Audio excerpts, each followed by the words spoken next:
সেসব জীব জন্তু হারাম যা আল্লাহ ব্যতীত অপর কারো নামে উৎসর্গ করা হয়, আল্লাহ ব্যতীত অন্য কারো নামে জবাই করা হয়, আল্লাহর নাম ছাড়া জবাই করা হয়, এমন প্রাণীও খাওয়া।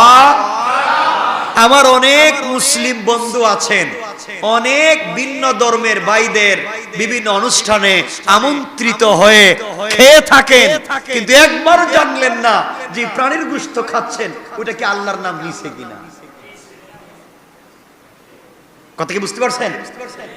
আমি আপনাদের ঈমান, আপনাদের আকীদা সংরক্ষণের জন্য কথা বলছি। আপনার ঈমান যেন সংরক্ষণ থাকে, আপনার আকীদা বিশ্বাস যেন সংরক্ষণ থাকে, কিয়ামতের দিন যেন আমি বিপদে না পড়ি। এর পরের আয়াতে আল্লাহ বলবেন, মিয়া মৌলভী ওয়াজ তো করছিলা, কিছু কিছু বলছো, কিছু কিছু বলো নাই, গোপনে গোপনে কিছু কথা কেটে কেটে গিয়েছো, পাবলিককে সব বলো নাই, জবাব দাও।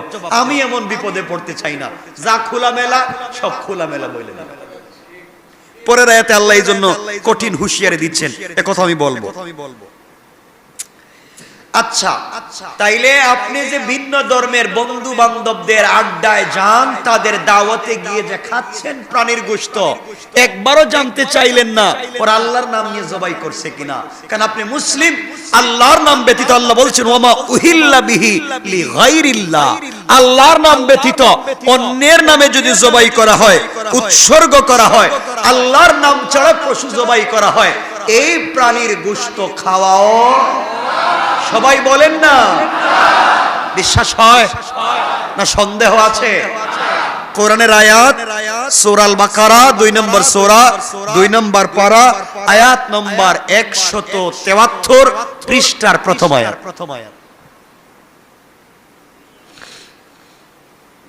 এখন আপনি কোথায় কি খাচ্ছেন বাবা চিন্তা করবেন, চিন্তা করে খাবেন কি খাচ্ছেন। আমি শুধু সংক্ষেপ করে বলছি।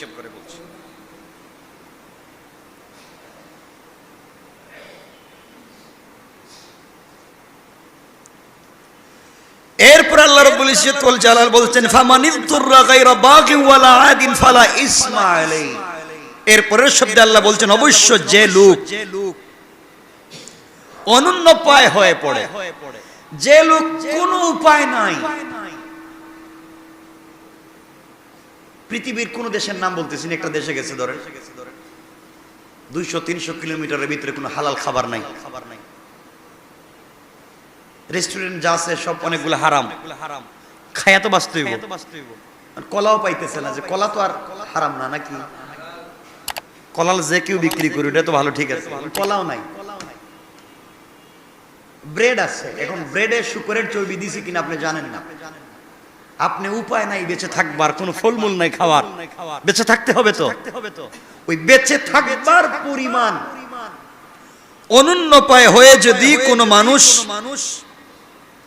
নাফরমানি এবং সীমালঙ্ঘন না করে, নাফরমানি এবং সীমালঙ্ঘন না করে, আল্লাহকে ভয় করে, হারামকে হারাম জানবার পরে বেঁচে থাকবার তাগিদে কিছু খেয়ে ফেলে, আল্লাহ বলছেন তার কোনো এত বড় পাপ হবে না যে আমি ক্ষমা করব না, বরং সে বেঁচে থাকবার তাগিদে যতটুকু প্রয়োজন খেয়েছে, আমার কাছে হাত উঠিয়েছে, সীমালঙ্ঘন করে নাই, হারামকে হালাল মনে করে নাই, হারামকে হারামই মনে করছে, বেঁচে থাকবার তাগিদে এতটুকুন খেয়েছে, আমি তাকে ক্ষমা করে দিলাম।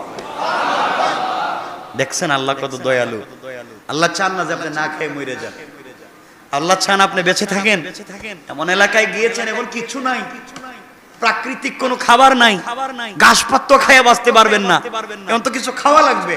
এখন যেটাই হাত দিচ্ছেন দেখছেন শুকরের চর্বি বা হারাম কোনো ফ্লেভার দেওয়া, আপনি অল্প পরিমাণ যতটুকুন খাইলে বেঁচে থাকা যায় ততটুকুন পরিমাণ খেয়ে নিলেন, আল্লাহর কাছে তওবা করলেন। আল্লাহ বলছেন আমি এমন নয় যে তাকে ক্ষমা করব না। সুবহানাল্লাহ বললেন না?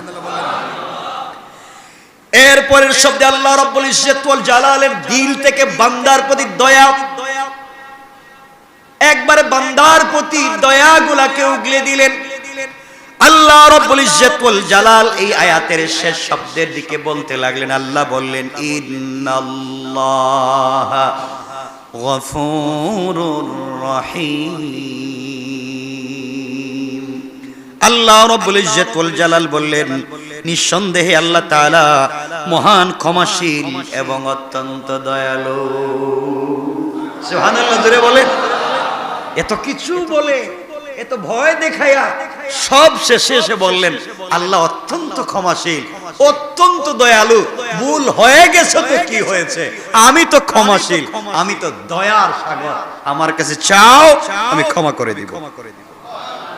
সুবহানাল্লাহ বললেন। এখন আপনি আপনাদেরকে ঠিক মতো বললাম না, নিজের মতো করে আপনাদের উপরে উপরে উপরে উপরে ভাষা ভাষা কথা বলে গেলাম, কোরআনের সব কথা ঠিক মতো বললাম না। কারণ আমার অবস্থাটা কি হইতে পারে, আমি হালালকে হারামকে একটু একটু না সমাজে চলতে গেলে এটা করে ফেলেন। বন্ধু বান্ধবের আড্ডায় গেছেন, এখন সামাজিকতা রক্ষা করতে হইব না, এখন কি করবেন চালাইয়া নিয়ে এইভাবে কি মাইরা দিলাম একটা ওয়াজ, কথা বুঝেন নাই? এখন আমার অবস্থা কি হতে পারে দেখেন আল্লাহ পরের আয়াতে কি বলছে। আল্লাহ রাব্বুল ইজ্জত ওয়াল জালালের পরে বলছেন, ইন্নাল্লাযীনা ইয়াকতুমুনা মা আনজালাল্লাহু মিনাল কিতাবি ওয়া ইয়াশতারুনা বিহি সামানান قليلا أولئك ما يأكلون في بطونهم إلا النار। আল্লাহ রাব্বুল ইজ্জত ওয়াল জালাল বললেন, নিশ্চয় যারা সেসব বিষয় গোপন করে, কথা বুঝছেন নি, কথা বললেন না, নিশ্চয় যারা সেসব বিষয় গোপন করে যা আল্লাহ কিতাবে নাজিল করেছেন এবং সেজন্য অল্প মূল্য গ্রহণ করে, যে ব্যক্তি এই সব বিষয়কে গোপন করে, সবকিছু ঠিক মতো বলে না, সবকিছু বলে না, অনেক বিষয়কে তারা গোপন করে চলে। আল্লাহ তাআলা কোরআনে যা নাজিল করেছেন, বর্ণনা করেছেন, সব কথাগুলা ঠিক মতো বলে না। দুনিয়ার মানুষের কাছ থেকে অল্প মূল্য কিছু টাকা পাওয়ার জন্য, কিছু টাকা পাওয়ার জন্য, কিছু হাদিয়া পাওয়ার জন্য, কিছু উপহার উপঢৌকন পাওয়ার জন্য, কিছু বাহাবা পাওয়ার জন্য, নিজের চাকরি টিকায়া রাখবার জন্য যেই বান্দা সত্যকে সত্য না বলে সে গোপন করবে, এরপর আল্লাহ বলেন ওয়াস্তারুনা বিহি সামানান কালিলা, এগুলা না বলে সে অল্প মূল্য গ্রহণ করে কিছু টাকা পায়, সত্যকে সত্য বলে না, এমনি ভাষা ভাষা বলে যায়, বিনিময়ে কিছু টাকা পায়। এইভাবে যারা দুনিয়ার জমিনে সত্যকে গোপন করে চলে, আল্লাহ রাব্বুল ইজ্জত ওয়াল জালাল বলতে লাগলেন, উলাইকা মা ইয়াকুলুনা ফি বুতুনিহিম ইল্লান নার, তারা তাদের পেটের ভিতরে আগুন ছাড়া আর কিছু ঢুকায় না। পড়েন নাউজুবিল্লাহ। এখন বুঝতে পেরেছেন, যারা ঠিক মতো বলবে না, যারা ঠিক মতো বর্ণনা করবে না, হালালকে হালাল বলবে না, হারামকে হারাম বলবে না, এমন ভাবে বলবে পাবলিক খুশি, সুবহানাল্লাহ, আলহামদুলিল্লাহ, কিছু হাদিয়া তুফা দিল, ওয়াস্তারুনা বিহি সামানান কালিলা, কিছু কম টাকা পয়সাও পাইলো, বেচারা এভাবে বর্ণনা করে গেল।